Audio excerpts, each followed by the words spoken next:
بسم اللہ الرحمن الرحیم الحمدللہ رب العالمین والصلاة والسلام علی خاتم النبیین۔ ناظرین محترم السلام علیکم ورحمۃ اللہ وبرکاتہ۔ پروگرام سیرت النبی صلی اللہ علیہ وآلہ وسلم کے ساتھ آپ کا میزبان ڈاکٹر محمود غزنوی حاضر خدمت ہے۔ میرے ساتھ حسب معمول تشریف فرمائیں جناب شجاع الدین شیخ، ہم سب کے پسندیدہ مذہبی اسکالر۔ ناظرین محترم، پروگرام کا آغاز ہوا چاہتا ہے، لیکن ایک چیز جو ہے وہ میں گوش گزار کرا دوں آپ کراچی میں ہیں اور پاکستان میں ہیں تو آپ کو پتہ ہوگا، باہر ہیں تو اس لیے کراچی اور ملک میں جو ہے وہ سردی کی لہر آئی ہوئی ہے، اور یہ پہلی لہر جب آتی ہے تو آپ کو معلوم ہے بہت سے مسائل ساتھ لے کر آتی ہے، خاص طور پر وائرل انفیکشن پھیلا ہوتا ہے۔ تو وہ وائرل جو ہے وہ کراچی میں بھی پھیل گیا ہے، پہلے تو دوسرے صوبوں میں تھا، کراچی میں شروع ہو چکا ہے، اور فلو اور کھانسی اور چھینکے اور نزلہ۔ تو میری طرف سے اور شجاع صاحب کی طرف سے پیشگی معذرت ہے اگر ایسی کوئی صورتحال، چونکہ دونوں مبتلا ہیں اس میں، لیکن چونکہ آپ سے وعدہ ہوتا ہے ہر ہفتے آنے کا تو حاضر ہیں آپ کی خدمت میں۔ پچھلا پروگرام جو ہے والدین کے حوالے سے شروع ہوا تھا، اور یہ طے ہوا تھا کہ والدین میں سب سے پہلا رشتہ جو ہے وہ ماں اور باپ کا، میاں اور بیوی کا ہے دنیا میں، اور میاں بیوی کا رشتہ قائم کرنے کے لیے ظاہر ہے قرآن نے جو حکم دیا ہے وہ نکاح کا حکم ہے۔ ہم نے قرآن کے حکم کو تفریح بنا لیا ہے۔ ہم جو شادی بیاہ کرتے ہیں، پچھلے پروگرام کا میں جو ریکیپ ہے شجاع صاحب سے لیں گے، اس میں یہی طے ہوا تھا کہ ہم نے اسے تفریح بنا لیا۔ ہم سمجھتے ہیں کہ یہ محض ایک ہلے گلے والی چیز ہے شادی، اور نتیجہ یہ ہوتا ہے کہ چونکہ ہم شادی کو سنجیدگی سے لیتے نہیں، اس لیے شادی سنجیدہ مسئلہ بنتی نہیں، اور نتیجہ یہ ہوتا ہے کہ جتنے بھی پروگرام آپ دیکھیں، مذہبی پروگرام اور سوال جواب کے فقہی پروگرام جو آتے ہیں، سب سے زیادہ جو سوال پوچھا جاتا ہے وہ طلاق و خلا کے بارے میں ہوتا ہے، جبکہ طلاق جو ہے میرا خیال ہے کہ حلال چیزوں میں سب سے ناپسندیدہ چیز ہے طلاق، کہ نہ ہو تو زیادہ بہتر ہے، لیکن اگر بحالت مجبوری کچھ اس پہ بھی قرآن نے اور اللہ نے حکم دیا ہے کہ اگر ایسی صورتحال پیدا ہو جائے تو احسن طریقے سے اسے نپٹایا جائے۔ تو اس طرح کی کچھ باتیں ہو رہی تھیں شجاع صاحب کی طرف، پچھلے پروگرام کا ریکیپ لیتے ہیں چل کے۔ السلام علیکم۔ وعلیکم السلام ورحمۃ اللہ۔ کیسے مزاج ہیں؟ میں مزاج پہلے بتا چکا ہوں جی، میں یہ عرض کرنے لگا تھا، مزاج آپ نے بتا ہی دیا پہلے۔ بہرحال الحمدللہ رب العالمین، اللہ تعالیٰ سب کے لیے عافیت اور آسانیوں کا معاملہ فرمائے، ہر طرح کی جو بھی ظاہری باطنی بیماریاں ہیں اللہ تعالیٰ اس سے ہم سب کو محفوظ رکھے، شفائے کاملہ عطا فرمائے، اور اللہ ہم سب کے لیے آسانی کا معاملہ فرمائے۔ بسم اللہ الرحمن الرحیم، اللہم صلی علی محمد وعلی آل محمد وبارک وسلم، رب اشرح لی صدری ویسر لی امری واحلل عقدۃ من لسانی یفقہوا قولی واجعل لی وزیرا من اہلی آمین یا رب العالمین۔ جیسے کہ ڈاکٹر صاحب آپ نے فرمایا کہ گزشتہ چند پروگرام سے ہم خاندانی زندگی پر کلام کر رہے ہیں، اور اس کے ذیل میں والدین کے حوالے سے خاصی تفصیلی ہم نے گفتگو کی، اور پچھلے پروگرام میں پھر بات اس انداز سے شروع ہوئی کہ گھر جو ہے وہ معاشرے کا بیسک یونٹ ہے، بنیادی اکائی ہے۔ گھر مضبوط ہوگا معاشرہ مضبوط ہوگا۔ گھر وجود میں آتا ہے نکاح کے بندھن کے نتیجے میں، ایک مرد اور ایک عورت کا نکاح، یہ ہے جس کو شریعت نے حلال قرار دیا۔ آج جو دنیا میں روش آ گئی LGBTQ کی اور ہم جنس پرستی کی اور سیم سیکس میرجز کی، یہ غیر فطری معاملہ ہے، یہ انسانیت کی تذلیل بھی ہے، اور اس کے نتیجے میں معاشرے تو وجود میں نہیں آ سکتے۔ جی، تصور ہی کتنا گھناؤنا ہے۔ گھناؤنا ہے جی۔ آج آپ ان معاشروں کو دیکھیں جہاں نکاح نہیں ہوتا۔ جاپان ہے، دنیا میں سب سے زیادہ بوڑھے آپ کو جاپان میں ملیں گے، فرانس میں ملیں گے، ٹھیک ہے۔ ایک بڑی وجہ کیا ہے کہ نکاح نہیں کرتے۔ جب بوڑھے ہی بوڑھے ہوں گے تو معاشرے کو چلانے کے لیے جو نوجوان ذہن اور ہاتھ اور جسم اور اللہ کی توانائی حکمتیں ہیں، یہ کہاں سے لے کر آئیں گے آپ؟ جی، فرانس میں دنیا میں سب سے زیادہ بوڑھے ہیں، اور فرانس میں جو ہے وہ نکاح دنیا میں سب سے زیادہ کم ہوتے ہیں۔ اور کبھی ایک دور گزرا ورلڈ وار 2 کے بعد، جب فرانس والوں کو مین پاور کی، افرادی قوت کی کمی ہو گئی، تو نعرہ لگانا پڑا بھائی بچے پیدا کرو تاکہ ہمیں افرادی قوت مین پاور میسر آ سکے۔ تو یہ سارے غیر فطری معاملات ہیں، LGBTQ کی بات ہے، ہم جنس پرستی کی بات ہے، ہوم سیکچولیٹی کی بات ہے، سیم سیکس میرجز کی بات ہے، یہ شیطانی ایجنڈے ہیں۔ رحمان کیا چاہتا ہے؟ جیسے کہ آپ نے فرمایا اللہ تعالیٰ نے اس کا حکم دیا ہے تمام شریعتوں میں اس کا حکم دیا گیا، تمام انبیاء کی سنت ہے نکاح کا معاملہ، تو ایک مرد اور ایک عورت کا نکاح اس کے نتیجے میں خاندان وجود میں آتا ہے۔ گزشتہ پروگرام میں ہم نے کچھ پہلوؤں پر کلام کیا جس میں یہ اہم بات بھی تھی کہ نکاح دین کا حصہ ہے۔ نبی اکرم صلی اللہ علیہ وسلم ارشاد فرماتے النکاح من سنتی، یہ نکاح میری سنت میں سے ہے۔ پھر آپ نے فرمایا تمام انبیاء کی سنت میں سے ہے، اور نکاح دین کا حصہ ہے۔ قرآن کریم اگر بہت سارے احکامات والدین کے بارے میں، زوجین کے بارے میں، اولاد کے بارے میں، رحم رشتوں کے بارے میں، وراثت کے احکامات کے بارے میں، وصیت کے بارے میں عطا کر رہا ہے، نکاح کے بارے میں، طلاق کے بارے میں، رضاعت کے بارے میں اگر عطا کر رہا ہے یہ احکامات، تو یہ احکامات اپلائی کب ہوں گے؟ جب نکاح ہو اور گھرانے وجود میں آئے۔ تو اللہ تعالیٰ نے قرآن پاک میں نکاح کی ترغیب دلائی ہے، تشویق دلائی ہے، رسول اکرم علیہ السلام نے مختلف پیرایوں میں جو ہے وہ توجہ دلائی ہے۔ پھر ہم نے یہ کلام کیا پچھلے پروگرام میں کہ نکاح دین کا حصہ ہے، اسی لیے حدیث مبارک پیش کی گئی تھی اعلنوا هذا النکاح وجعلوه فی المساجد، نکاح کا اعلان کرو اور اسے مساجد میں منعقد کرو۔ گویا یہ فرض درجے کی بات نہیں ہے، کہیں گھر میں کچھ گواہوں کی موجودگی میں نکاح ہو جائے، کبھی کسی ہوٹل میں کچھ گناہوں کی یا کچھ گواہوں کی معاف کیجیے گا، کسی ہوٹل کے اندر، بینکویٹ میں، لان میں، پبلک پلیس پر جہاں لوگوں کی گیدرنگ ہو تو نکاح ہو جاتا ہے، لیکن پسندیدہ ہے، اچھا ہے اور بہتر ہے کہ اس کا انعقاد مسجد میں کیا جائے، برکت بھی شامل ہو۔ اور پچھلے پروگرام میں ہم نے کلام کیا تھا، ہمارے اساتذہ نے بڑی پیاری بات ہمیں سمجھائی کہ جہاں جہاں ممکن ہو کوشش کی جائے کہ پردے میں خواتین کے لیے بھی اہتمام ہو، کہ وہ مسجد میں اگر آ سکتی ہیں تو بیان سن لیں، قرآن پاک کا درس سن لیں، نکاح کے موقع پر آئیں تو نکاح سے متعلقہ خطبہ وہ سن لیں۔ اللہ کے رسول علیہ السلام کے دور میں بھی ترتیب رہی، باقی اس کی تفصیلات اپنے مقام پر۔ جب خواتین کا بھی انتظام ہوگا کہ وہ نکاح کی مجلس میں شریک ہوں، بچے بھی آ رہے ہوں گے، بچیاں بھی آ رہی ہوں گی، نوجوان بھی آ رہے ہوں گے، تو سب کو محسوس ہوگا یہ مسجد میں انعقاد ہو رہا ہے، یہ مذہبی فریضہ ہے، یہ دینی تقاضا ہے، اس کا تعلق دین سے ہے، یہ دین کا حصہ ہے، یہ دین کی تعلیمات کا تقاضا ہے، یہ شریعت کے احکامات کا تقاضا ہے۔ تو نکاح اگر مساجد میں منعقد کیا جائے گا تو یہ پیغام بھی لوگوں کو جا رہا ہوگا۔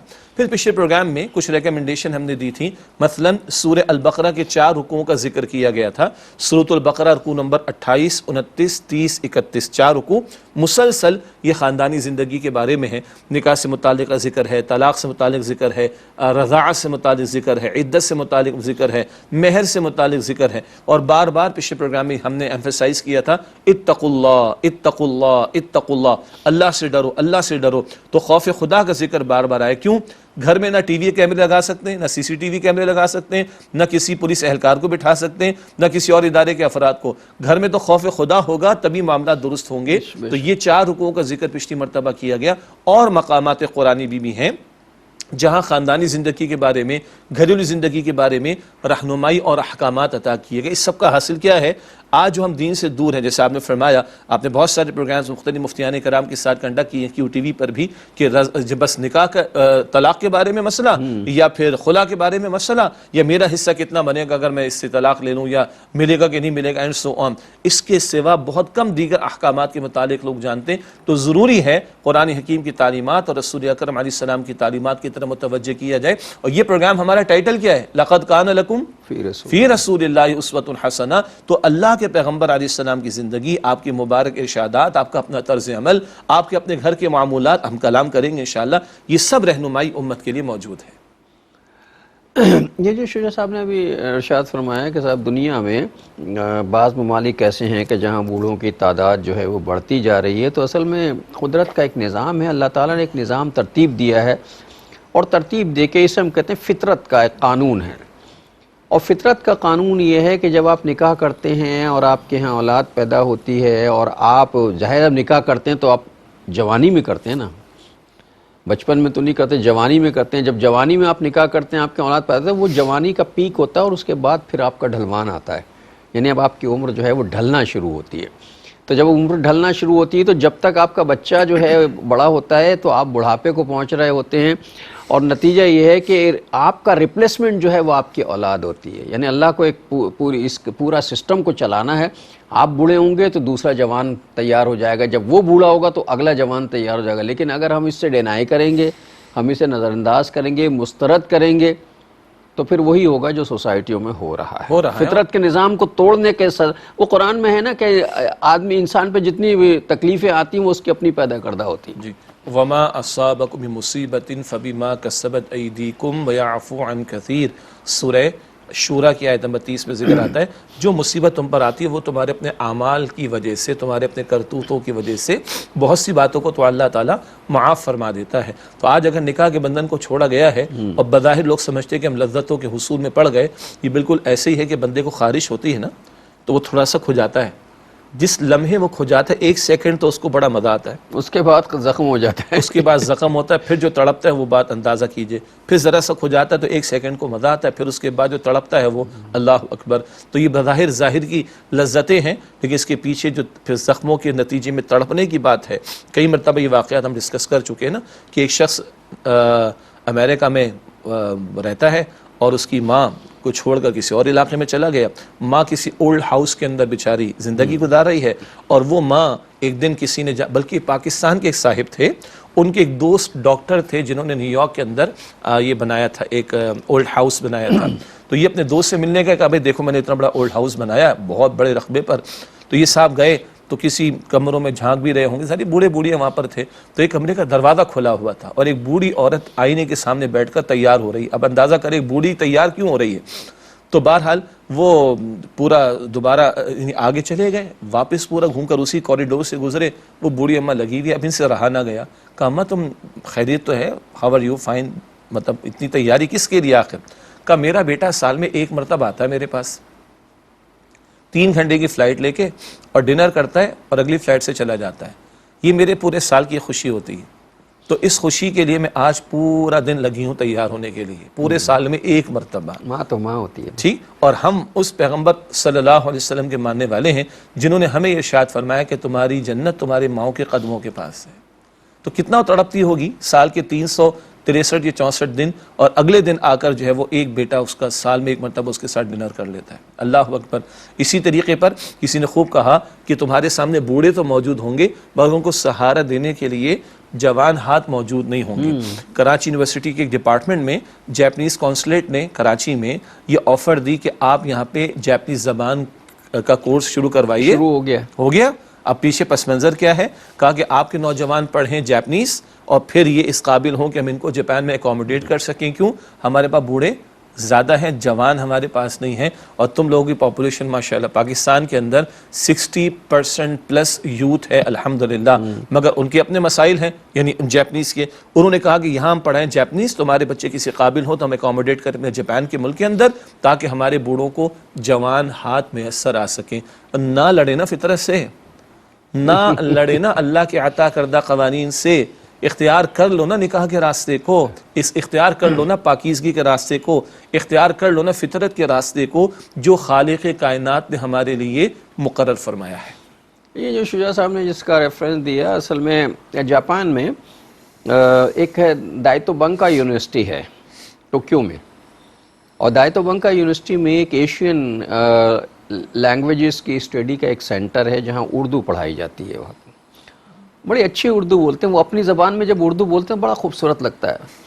تو ان کا ڈیلیگیشن جو ہے وہ سال میں 1 مرتبہ جو ہے وہ کراچی یونیورسٹی آتا ہے، وہ دوسری یونیورسٹی میں، لیکن کراچی یونیورسٹی سے باقاعدہ ان کا ایم او سائن ہوا ہوا ہے، ایم او یو سائن ہوا ہوا ہے، تو وہ آتے ہیں، وہ یہاں آتے ہیں، اور انہیں پاکستانی معاشرہ بہت اچھا لگتا ہے۔ بہت سے جاپنیز جو ہیں یہاں پڑھ رہے ہیں باقاعدہ، اردو بھی آتی ہے، انگریزی انہیں ذرا کم ہی آتی ہے، اپنی زبان بولتے ہیں وہ زیادہ۔ بلکہ میں ایک اور واقعہ بتاؤں تو حیرت ہوگی، ہمارے ایک استاد جو ہیں وہ، میرے اپنے استاد جو ہیں وہ دائتو بنکا یونیورسٹی میں پڑھاتے تھے، تو وہ سال میں 1 مرتبہ پاکستان آتے تھے، اور وہاں سے اپنی ساری، وہ یہاں آتے تو یہاں آ کے ٹیسٹ کرواتے تھے اپنے سارے، بلڈ ٹیسٹ، یہ ٹیسٹ وہ ٹیسٹ۔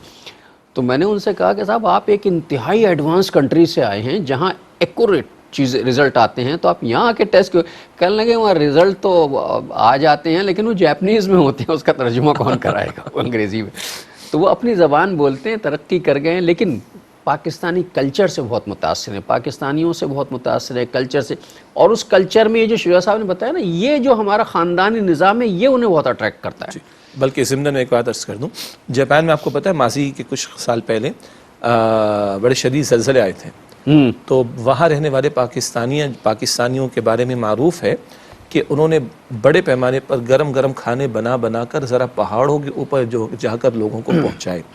تو پاکستان کے کچھ لوگوں کے اس طرز عمل کی وجہ سے جاپنیز جو ہیں وہ بڑی قدر کرتے ہیں، اور یہ بات میں نے 3 افراد سے کنفرم کی ہے، ان میں سے 2 وہ ہیں جو خود جاپان میں بیسڈ ہیں اور ہیں پاکستانی نژاد، اور تیسرے صاحب وہ ہیں جو یہاں کی بزنس کمیونٹی سے تعلق رکھتے ہیں، تو وہاں کا بزنس ڈیلیگیشن جب ادھر آتا ہے تو بڑی قدر کی نگاہوں سے اس کا ذکر کرتے ہیں، قدر کی نگاہ سے دیکھتے ہیں، اور بڑی قدر کرتے ہوئے ذکر کرتے ہیں کہ فلاں فلاں مواقع پر زلزلے آئے تو وہاں آباد پاکستانیوں نے بڑے گرم گرم کھانے اچھے آ کر ہمیں کھلائے اور ہمارے ساتھ بڑا اچھا سلوک کیا۔ بلکہ آپ کو یاد ہوگا کہ یہ جو زلزلے اور سیلاب کے آنے کی وارننگز جن سسٹمز کے ذریعے سے مل جاتی ہیں، کچھ اس طرح کی آفر بھی جاپان نے ہمیں دی۔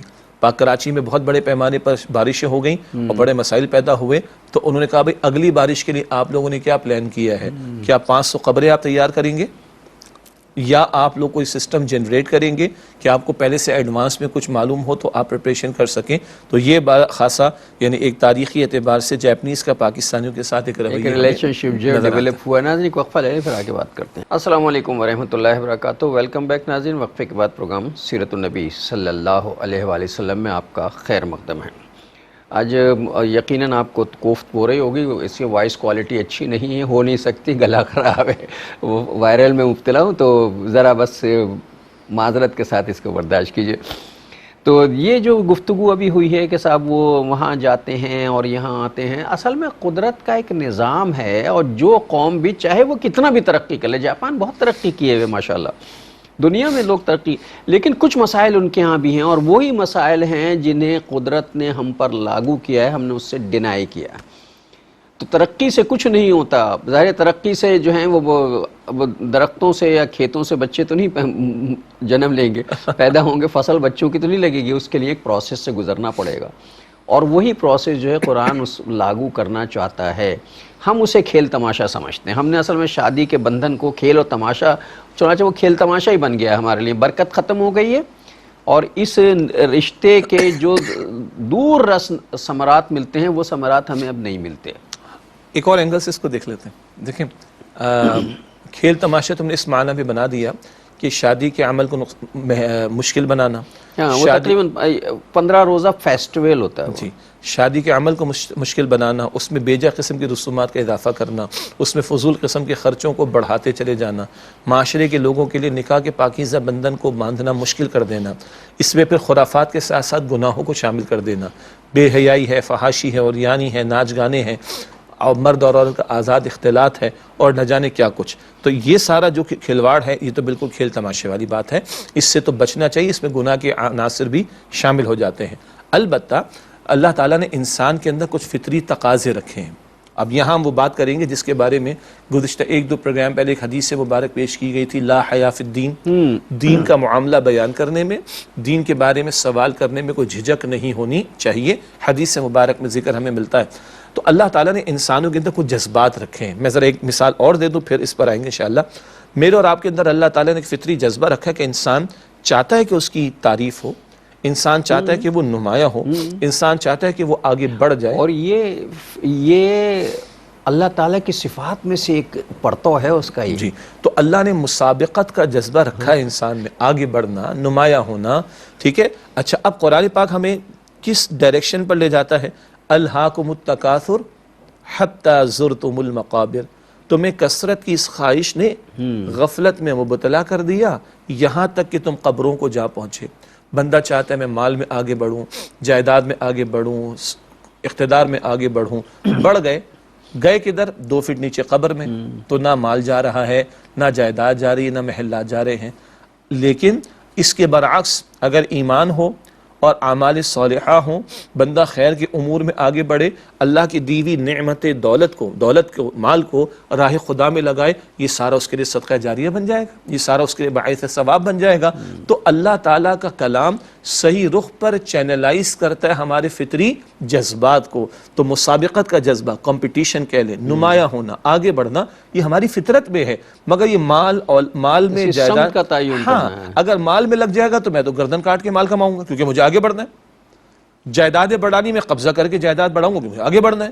لیکن اگر تقویٰ میں آگے بڑھنے کی بات آئے، خیر میں آگے بڑھنے کی بات آئے، بھلائی میں آگے بڑھنے کی بات آئے، میرا بھی فائدہ، معاشرے کا اور مخلوق خدا کا بھی فائدہ، اور یہ عمل ایمان کے ساتھ اعمال صالحہ، یہ میرے ساتھ قبر میں جانے والے ہیں۔ تو فطری جذبہ صحیح رخ پر ڈھالا گیا۔ غصہ آتا ہے انسان کو، کنٹرول کرنا پڑتا ہے۔ حدیث مبارک کہ پہلوان وہ نہیں جو کسی کو ریسلنگ کے رنگ میں پچھاڑ دے، بلکہ پہلوان وہ جو اپنے آپ کو غصے میں قابو میں رکھے۔ تو غصہ آنا فطری بات ہے، لیکن قرآن پاک کہتا ہے سبحان اللہ کہ وَغْلُظْ عَلَيْهِمْ، اے نبی یہ جو کفار و منافقین ہیں نا، ان سے جہاد کیجئے، وَغْلُظْ عَلَيْهِمْ، ان پر سختی کیجئے۔ کیوں؟ یہ جو دین دشمن لوگ ہوتے ہیں، منافقت کرنے والے، کفر کرنے والے، ظلم ستم کرنے والے، یہ راہ خدا میں روڑے اٹکاتے ہیں۔ تو ان پر اگر سختی کر کے ان کی بیخ کنی کی جائے گی تو حق کا راستہ صاف ہوگا، لوگوں کے لیے حق قبول کرنا آسان ہوگا، اور حق کے تقاضوں پر عمل کرنا لوگوں کے لیے آسان ہوگا۔ اسی طریقے پر آپ دیکھیے یہ جو غصہ ہے یہ فطری جذبہ ہے، مگر عام طور پر کدھر آتا ہے؟ ہمارے کمزوروں پر آتا ہے۔ وہ کہتے ہیں نا غصہ بڑا عقل مند ہے، بڑا دیکھ کر آتا ہے۔ کس پہ آنا ہے، کس پہ آنا، کہاں جھک جانا ہے۔ جی، تو نہ برابر والے پر آتا ہے نہ اپنے اوپر والے پر، ہمیشہ کمزوروں پر آتا ہے اور ہم اس پہ غصہ اتارتے، غلط اتارتے اور اپنے اختیار کا غلط استعمال کرتے۔ لیکن اس غصے کا ادار سبحان اللہ، حضرت عائشہ رضی اللہ تعالیٰ عنہ فرماتی ہیں اللہ کے پیغمبر صلی اللہ علیہ وسلم سب سے بڑھ کر مسکرا کر گفتگو کرتے، سب سے بڑھ کر مسکراتا چہرہ حضور کا تھا صلی اللہ علیہ وسلم۔ اپنے ذاتی معاملات میں اپنے کسی سے انتقام بھی نہ لیا، لیکن جب اللہ تعالیٰ کی حدود میں سے کوئی حد ٹوٹتی، اللہ تعالیٰ کو کوئی حکم ٹوٹتا، اللہ تعالیٰ کی کوئی نافرمانی ہوتی، تو سب سے بڑھ کر غصہ اللہ کے رسول کو آتا صلی اللہ علیہ وسلم۔ تو غصہ فطرت میں ہے، لیکن دین چینلائز کر رہے کہاں آئے؟ شریعت کا حکم ٹوٹے، راہ خدا میں کفار اور منافقین روڑے اٹکائے، ادھر غصہ آئے گا تو منکرات کی بیخ کنی ہوگی، حق کا راستہ کھلے گا۔ اب میں نے کیونکہ اگلی بات کرنی تھی، اس سے میں نے 2 مثالیں دی ہیں تاکہ وہ ذرا جھجک کا معاملہ بھی دور ہو جائے سننے والوں کی بھی۔ اسی طرح ایک فطری جذبہ ہے جو اللہ نے انسانوں میں رکھا ہے، اب یہ بات کرنی اب چاہیے۔ انسانوں جانوروں میں سب میں فطری جذبہ موجود ہے۔ جی، اور اس فطری جذبے جس کو شہوت کہتے ہیں، اس فطری جذبے کی تسکین کے لیے نکاح کا پاکیزہ راستہ عطا کیا گیا ہے، اور یہ مسنون عمل ہے، نبی اکرم علیہ السلام کی سنت ہے، انبیاء علیہ السلام کی سنت ہے، اور یہ فطری تقاضا ہے۔ زنا کو حرام قرار دیا گیا، اور یاد رکھیں حدیث مبارک میں آتا ہے، بڑی خطرناک بات ہے، آنکھ بھی زنا کرتی ہے، جی، کان بھی زنا کرتا ہے، زبان بھی زنا کرتی ہے، دل بھی زنا کرتا ہے، ہاتھ بھی زنا کرتا ہے، پیر بھی زنا کرتا ہے، یہ حدیث ہے مسلم شریف میں۔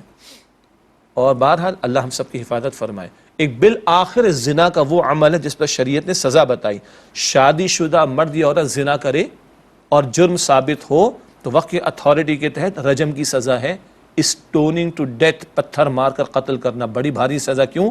اللہ تعالیٰ لوگوں کی آبرو کو محفوظ رکھنا چاہتا ہے، اللہ تعالیٰ معاشروں کو پاک رکھنا چاہتا ہے، اللہ تعالیٰ گھرانوں کو پاکیزگی عطا کرنا چاہتا ہے تاکہ پاکیزہ کردار معاشرے میں ڈیولپ ہو۔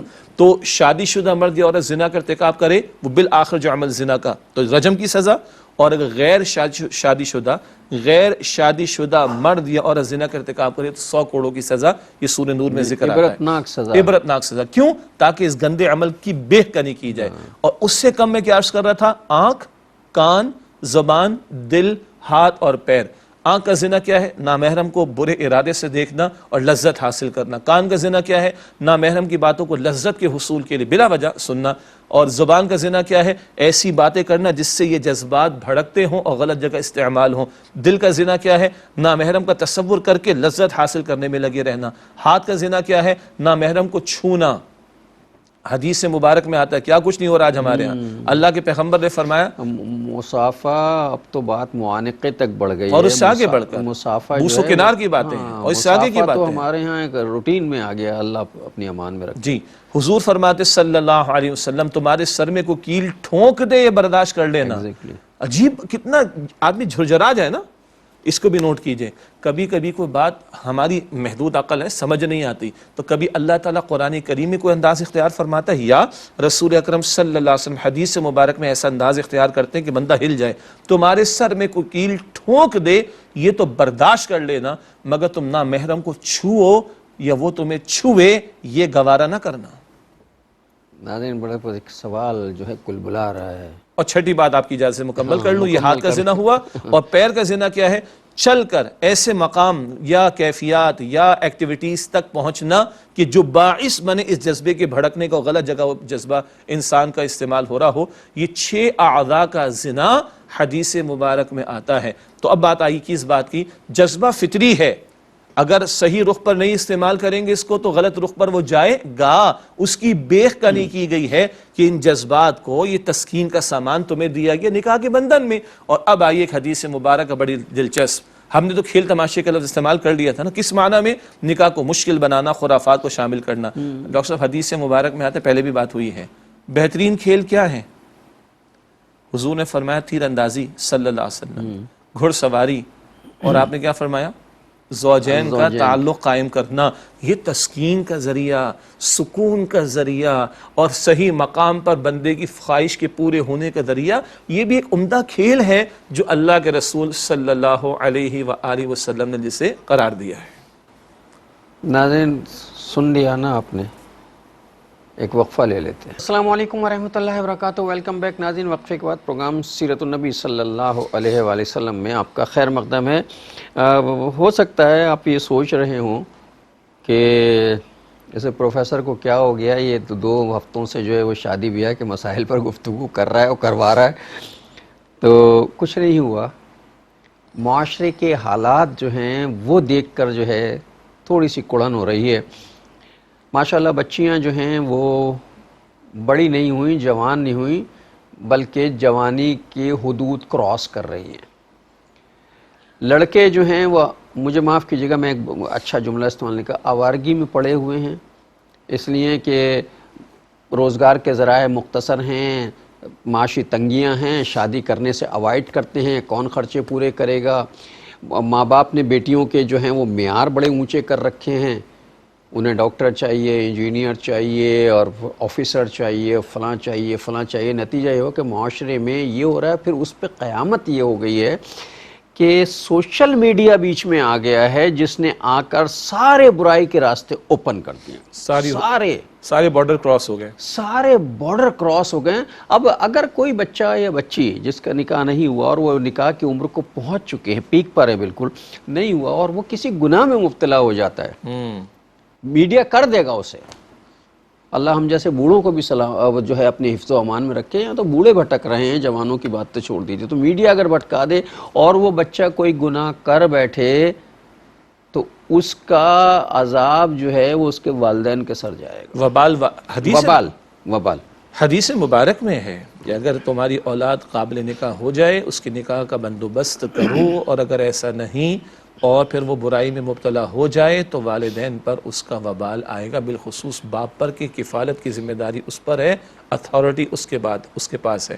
بہرحال عرض یہ کر رہا تھا کہ ہم اب آپ دیکھیے, آج اگر بات اٹھتی ہے کہ بھائی بچوں کی جلد شادی کرو, جی تو لوگ کہتے ہیں یہ کیا باتیں کر رہے ہیں, اور نابالغی کی عمر میں ان کے ہاتھوں میں وہ کچھ دے رکھا ہے جو ان کو بہت جلد بلوغت تک پہنچا دیتا ہے. بچے آج کل پیدا ہی بالغ ہو رہے ہیں. جی مطلب یہ باتیں عجیب لگتی ہیں. آپ کو اچھا نہیں لگ رہا ہوگا یہ جو بات ہو رہی ہے, آج کل موبائل کی وجہ سے بچے جو ہیں وہ بلوغت لے کر پیدا ہو رہے ہیں.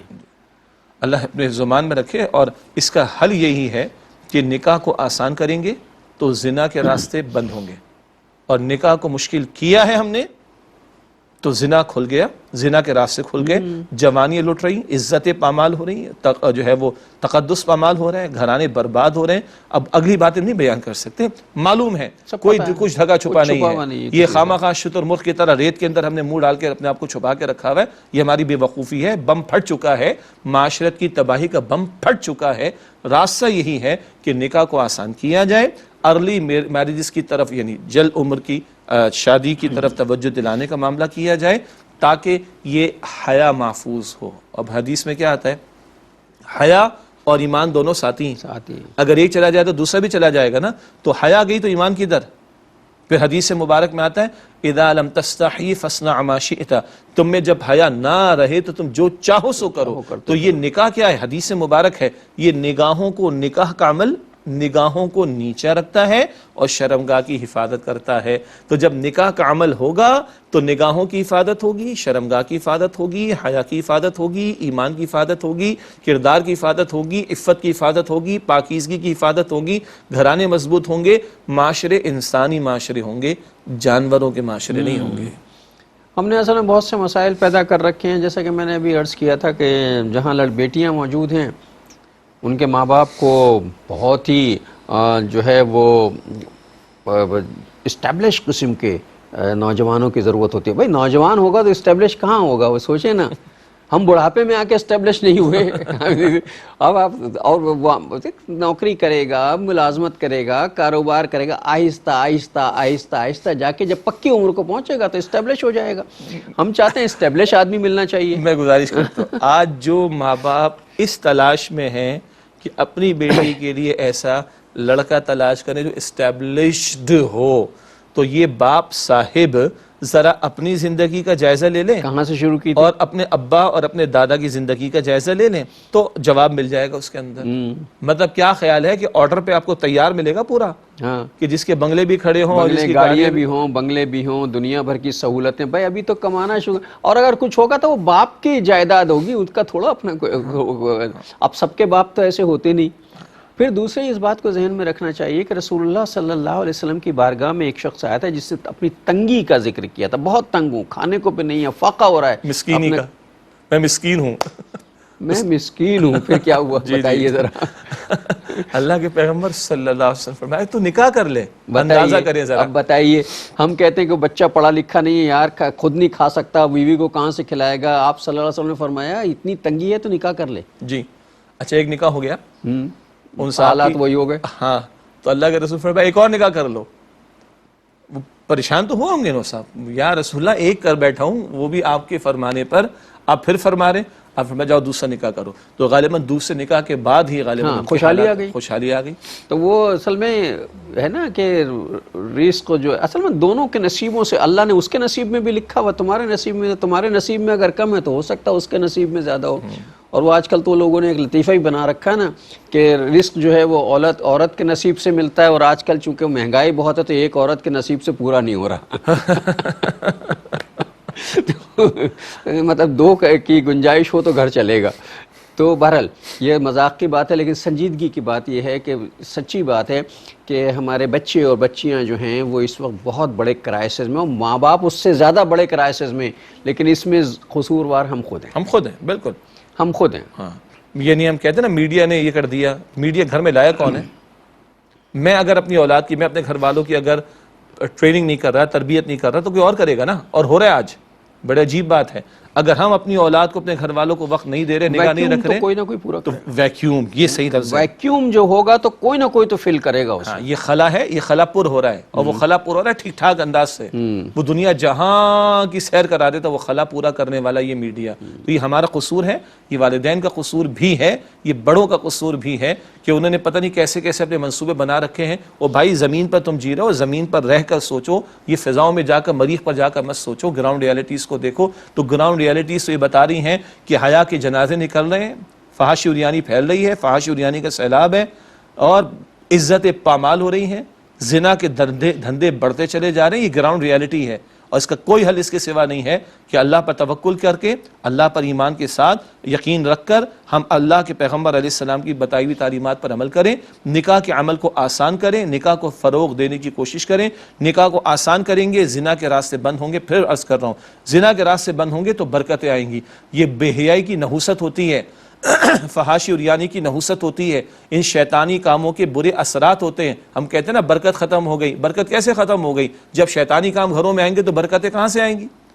رحمتوں کا نزول نہیں ہو رہا. ارے تو معاشیتیں گھر میں لے کر آؤ گے تو رحمتوں کا نزول کیسے ہوگا؟ کڑوی بات ہے مجھے معلوم ہے, لیکن this is the ground reality, this is the fact. ہم وہی بات ہے, شتر مرغ کی طرح مٹی میں منہ دے کر بیٹھے رہیں گے تو بھوکتے رہیں ان چیزوں کو. معاف کیجیے گا, ہر دوسرے دن, مجھے معاف کیجیے گا, ہر دوسرے دن آپ اخبارات میں نہیں پڑھ رہے, لڑکی بھاگ گئی, بیٹی بھاگ گئی, فلاں بھاگ گئی, وہ ادھر سے فلاں علاقے سے, وہ ادھر سے فلاں. کیا آخر یہ کیا یہ ہر دوسرے تیسرے دن کی خبر نہیں ہمارے یہاں؟ رمضان جیسے مقدس مہینے میں یہ معاملات نہیں ہو رہے؟ سب کو یاد ہوگا پچھلے سال کے رمضان المبارک کی کچھ خبروں کے بارے میں. کب تک آخر ہم جو ہے وہ کبوتر کی طرح آنکھیں بند کر کے بیٹھے رہیں گے؟ تو بھائی نکاح کے عمل کو آسان کریں, ارلی میرجز کی بات کریں, ان بچے بچیوں پر رحم کریں, اللہ کے سامنے جواب دینا ہے, اپنی جواب دہی کی تیاری کریں, اللہ تعالیٰ حفاظت فرمائے. اور اب میں عرض کر رہا ہوں, یہ بہت سخت باتیں ہم نے کی ہیں, لیکن اسی سختی کے اندر نرمی ہے, اسی سختی میں رحمت ہے. وہ کہتے ہیں نا دوا کڑوی ہو تو تاثیر بھی ہوا کرتی ہے, تو یہ کڑوا پن ہمیں برداشت کرنا پڑے گا. بہت ہو چکا بھائی, مطلب برباد ہوئی آ چکی ہے ہمارے گھروں کے اندر. لوگ شرم کے مارے منہ دکھانے کے قابل لوگوں دوسروں کو نہیں ہیں، اپنے گھروں کو چھوڑ چھوڑ کر دوسرے شہروں میں جا کر آباد ہو گئے، وہ فیس نہیں کر سکتے لوگوں کو، اور جو رہی صحیح کسر رہ جاتی ہے، ایک خبر چلتی ہے ساری دنیا میں فیس بک کے اوپر، ساری دنیا میں ہم واٹس ایپ پہ اور ساری دنیا میں ہم سوشل میڈیا پر ڈال دیتے ہیں، نہ بیچارے لوگ چہرہ دکھانے کے قابل ہیں اور شرم کے مارے سامنے آ نہیں سکتے۔ اللہ تعالی ہم سب کی حفاظت، سب کی بہن بیٹیوں کی اور ماں باپ کی عزتوں کی اللہ تعالی حفاظت فرمائے، اور کوشش کیجئے کہ جتنا جلدی ممکن ہو ان چکروں میں نہ پڑیے کہ وہ اسٹیبلش نہیں ہے اور اس کے پاس یہ نہیں ہے۔ اللہ تعالیٰ نے سب کا رزق سب کے ساتھ لکھا ہے، جلد از جلد نکاح کیجئے، انہیں اپنے گھروں کو بھیجئے، انہیں اپنی زندگی شروع کرنے دیجئے، اللہ تعالیٰ اس میں برکت ڈالے گا۔ آج کے پروگرام کا وقت ختم ہو رہا ہے، انشاءاللہ زندگی بخیر رہی تو اگلے پروگرام کو ہم یہیں سے شروع کریں گے جہاں آج ختم کر رہے ہیں۔ تو میں شجاع صاحب سے چاہوں گا کہ آج کے پروگرام کے حوالے سے حدیث ہدیہ کر دیں، پھر چلتے ہیں آپ سے۔ نبی اکرم صلی اللہ علیہ وسلم نے ارشاد فرمایا، ابن ماجہ شریف میں روایت ہے، آپ نے فرمایا کہ سب سے زیادہ برکت اس نکاح میں ہوتی ہے جس میں خرچہ سب سے کم ہوتا ہے۔ حدیث شریف مکمل، نکاح آسان کرے برکتیں بڑھ جائیں گی۔ اور ناظرین محترم، اس کے ساتھ ہی ہمارے آج کے پروگرام کا وقت ختم ہوا۔ جناب شجاع الدین شیخ اور اپنے میزبان ڈاکٹر محمود غزنوی کو اگلے پروگرام تک کے لیے اجازت دیجیے۔ اللہ نگہبان، والسلام علیکم ورحمۃ اللہ وبرکاتہ۔